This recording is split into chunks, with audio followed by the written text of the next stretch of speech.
एक बार अमरदीप जी अब आपके पास आते हो, बहुत अच्छी बात कृष्ण मित्र जी ने समझाई। अब मैं यहाँ से चर्चा को आगे बढ़ाऊंगी कि अब जिस तरीके से सर छोटे छोटे हम देखते हैं कि भूकंप आते रहते हैं, आज वाले भूकंप की ही अगर हम बात करें, इसके बाद सर जाहिर सी बात है कि बिल्डिंग्स को कुछ ना कुछ नुकसान होता है।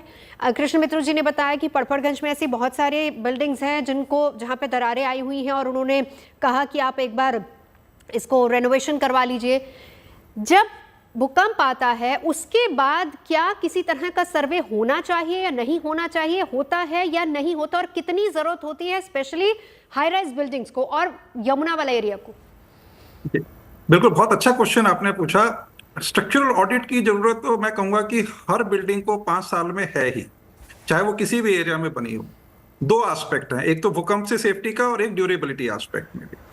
अब सपोज आज के भूकंप से हमें दिखता है कोई नुकसान नहीं हुआ, लेकिन हो सकता है कुछ बिल्डिंग्स में हल्के फुल्के क्रैक्स डेवलप हुए हों और वो हम इतने सिग्निफिकेंट नहीं है कि हम उनको आसानी से देख पाए।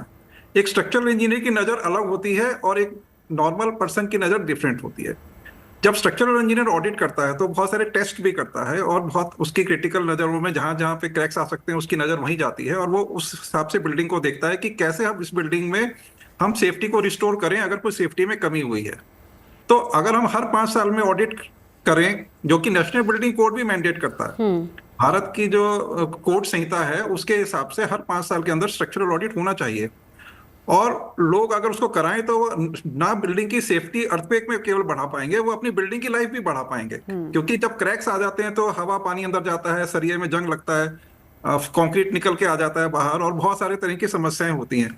और ये समस्या केवल अगर पटपड़गंज की तरफ देखें केवल वही नहीं है, हम द्वारका जाएं, हम नोएडा जाएं, बहुत सारे एरियाज ऐसे हैं जहां पर मल्टी स्टोरी बिल्डिंग 20-25 साल पहले बनी है और वहां पर प्रॉपर ऑडिट्स नहीं हुए हैं पास्ट में, बिल्डिंग्स धीरे धीरे डिटेरियोरेट होती है।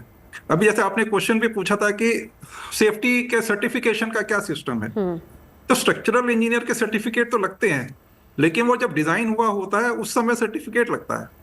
अब एक बिल्डिंग जो 20 साल पहले बनी है उस समय उसकी स्ट्रेंथ भी ठीक थी, अर्थक्वेक की सेफ्टी भी ठीक थी, सब कुछ बढ़िया था। अब 20 साल में उसमें हल्के हल्के क्रैक आए, डिटोरेशन हुआ, सरिये में जंग लगा, कंक्रीट स्पॉल होके निकल गया, कुछ कुछ बिल्डिंग की स्ट्रेंथ के नुकसान हुए, तो अब बिल्डिंग कमजोर होती चली जाती है एज के साथ में।